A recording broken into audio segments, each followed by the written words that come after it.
Olá, nesta aula cobriremos temas relacionados com o planejamento estratégico visando ótimos globais. Veremos que para obtermos ótimos globais em situações como a que pretendemos apresentar neste curso, precisaremos de um treinamento no uso de técnicas de programação linear, uma técnica matemática de otimização.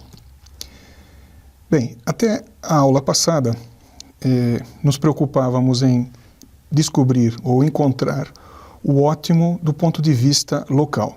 Nós vimos nessas últimas aulas que, do ponto de vista estratégico, a busca de ótimos locais não levavam necessariamente a ótimos globais.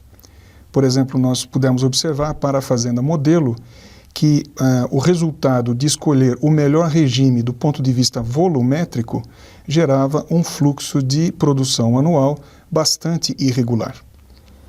Da mesma forma, quando preocupados com a escolha do regime de manejo ideal para a fazenda modelo, para cada extrato da fazenda modelo, quando o objetivo era a otimização econômica do resultado em cada talhão, também obtivemos um fluxo de produção. Uma vez escolhidos esses regimes para cada extrato, vimos que a produção anual se mantinha bastante irregular. Isso é decorrência do fato de que a fazenda modelo, obviamente, não está ordenada, significa dizer que não existem quantidades de área ou área por classe de idade regular, é uma distribuição de áreas por classe de idade bastante irregular. Então, quando definimos a colheita numa idade fixa, fixamos a colheita nessa idade e todos os talhões ou toda a área naquela idade, quando atingida, é colhido. Isso força picos de produção quando uma grande área naquela idade é cortada e nos anos seguintes, por ausência de hectares nessas classes, a área não existe área disponível para cortar naquela idade ótima. Bom, como podemos então contornar essa questão? Como resolver a questão do incluir, né, na escolha do ótimo, outras questões que não apenas, por exemplo, o ótimo econômico e sim a busca de ótimos econômicos ou volumétricos, mas condicionados por outras condições, como seria a busca de um regime regular anual de produção.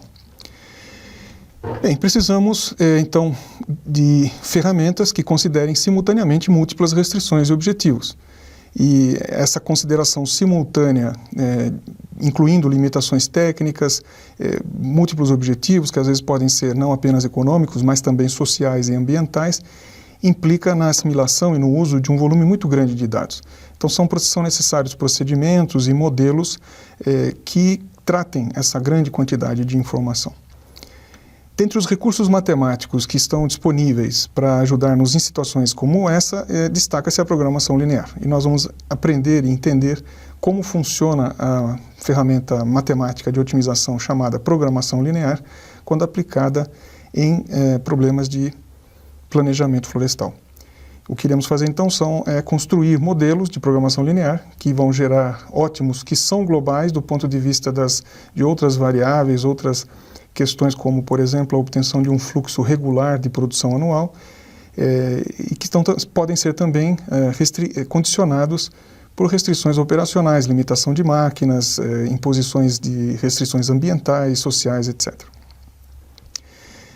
Vamos tentar ilustrar alguns desses problemas. O nosso problema envolve a escolha de uma situação ótima condicionada por um conjunto de restrições.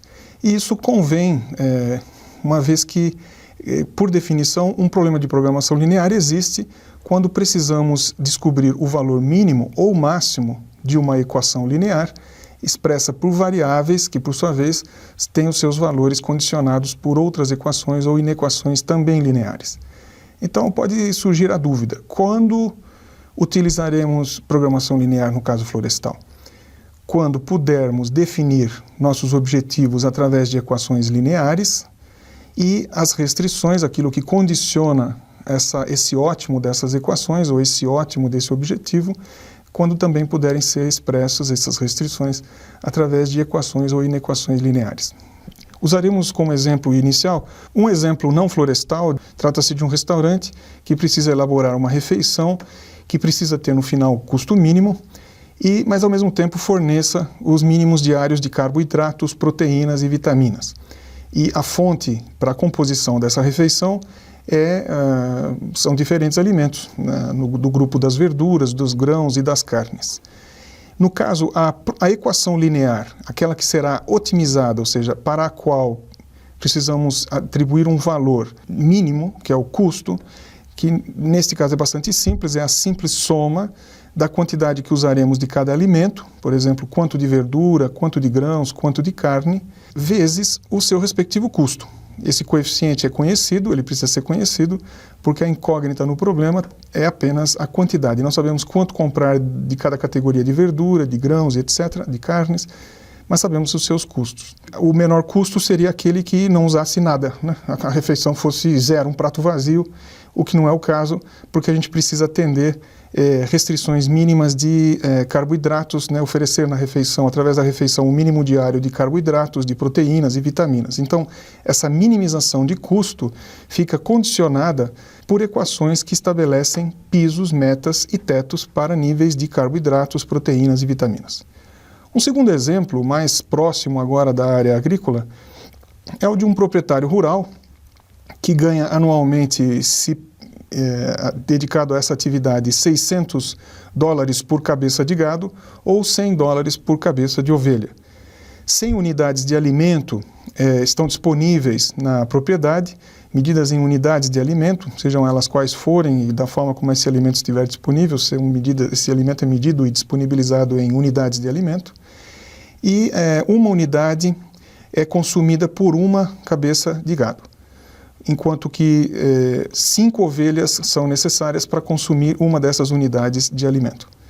A esposa do proprietário gosta de criar ovelhas e exige que sejam criadas pelo menos 100 ovelhas. Então, reparem que o objetivo já começa a se delinear. Se eu quiser ganhar o máximo com a criação de 2 tipos de animais nessa propriedade, o gado, obviamente, seria a mais atraente, mas já existe uma condição aqui de que um mínimo de ovelhas sejam também engordadas ou criadas nessa propriedade. Temos também a limitação de alimentos. Não adianta encher essa propriedade de animais porque não haverá alimento suficiente. Temos apenas 100 unidades de alimento. E o rancheiro quer, o dono do sítio, da propriedade, quer que pelo menos 50 cabeças de gado permaneçam na propriedade. Então temos condições limitando a nossa escolha, e mais uma condição aparece aqui no enunciado, dizendo que as ovelhas exigem um manuseio mais intenso, e a propriedade não comportaria mais do que 200 ovelhas. Então a gente tem um limite aqui, um teto também para o número de ovelhas na propriedade. Quantas cabeças de gado e de ovelhas esse casal deveria engordar na sua propriedade é a questão proposta nesse problema. Temos então aqui um problema de maximização de receita líquida, também possível de ser expressa através de uma equação linear, porque a quantidade de cabeças de gado vezes $600 por cabeça, mais a quantidade de ovelhas vezes 100 por cabeça, definem claramente a receita dessa propriedade. As incógnitas são quantas de gado e quantas cabeças de ovelha, mas essas quantidades, ao serem escolhidas, elas precisam respeitar uma série de condições. Então aqui esse é um segundo exemplo que mostra que, por definição, a programação linear poderia nos ajudar. Bem, a formulação, a transformação desses enunciados num modelo de programação linear exige prática. Vou usar a matemática como uma forma de representar situações reais, assim como um artista faz também.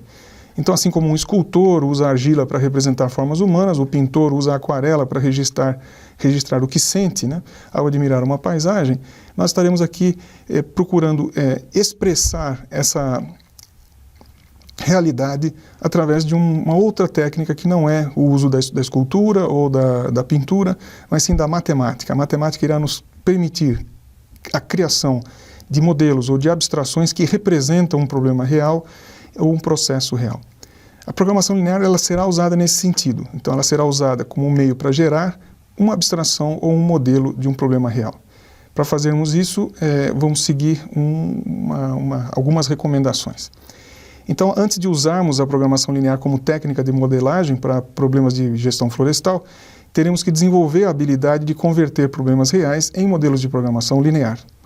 Precisamos de uma abordagem que nos ajude a usar a programação linear nessas situações. Nós vamos usar então um roteiro que sistematiza essa arte de uso da matemática, da linguagem matemática, mais especificamente da programação linear como linguagem matemática para representar situações reais.